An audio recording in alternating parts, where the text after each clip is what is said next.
સુરત ખાતે પણ નવા વર્ષની ઉજવણી કરવામાં આવી હતી, જેમાં સુરતમાં 2025 અલવિદા કહ્યું છે અને 2025ને આવકાર્યું છે. વર્ષ 2024ને વિદાય, 2025ના નવા વર્ષને આવકાર્યું. ઉત્સાહ અને ઉમંગ સાથે આબાલ વૃદ્ધ સૌએ નવા વર્ષને આવકાર્યું છે, જેમાં 50થી વધુ ગ્રાઉન્ડ પાર્ટી, ડિસ્કોથેક, હોટેલ, રેસ્ટોરન્ટમાં સેલિબ્રેશન કરવામાં આવ્યું.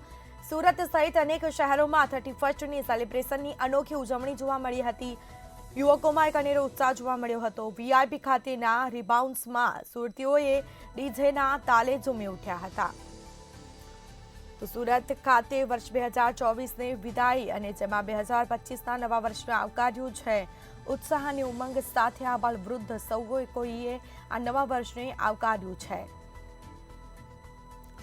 તો વીઆઈપી ખાતેના રિબાઉન્સ સુરતીઓએ ડીજેના તાલે ઠુમકા લગાવ્યા.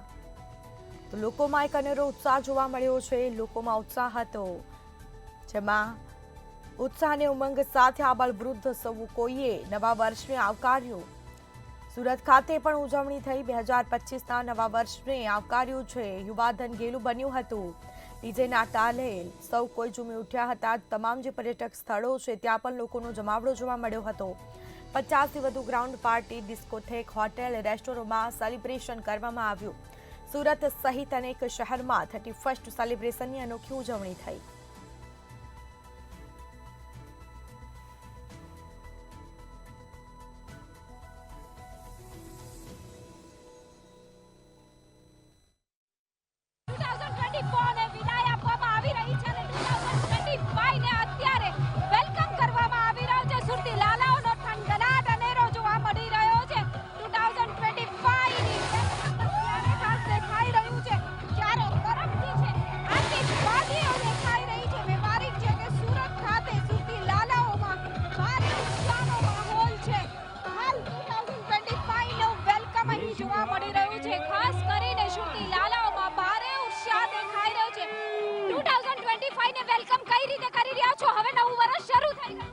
બહુ મજા, બહુ સારું છે, બહુ સારું નવું વર્ષ છે.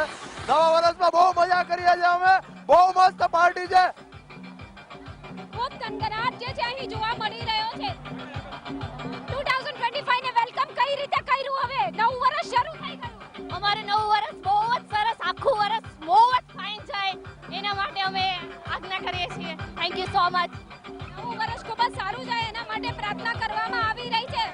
નવું વર્ષ શરૂ થઈ ગયું, હવે શું સંકલ્પ, શું કહેવું? આ વર્ષે એક જ સંકલ્પ છે કે આપણો દેશ ભવિષ્યમાં બધી જગ્યાએ આગળ આવે અને મોદીજી જ છે તો ઓલ વર્લ્ડમાં આપણું નામ આગળ આવે. ભારત માતા કી જય.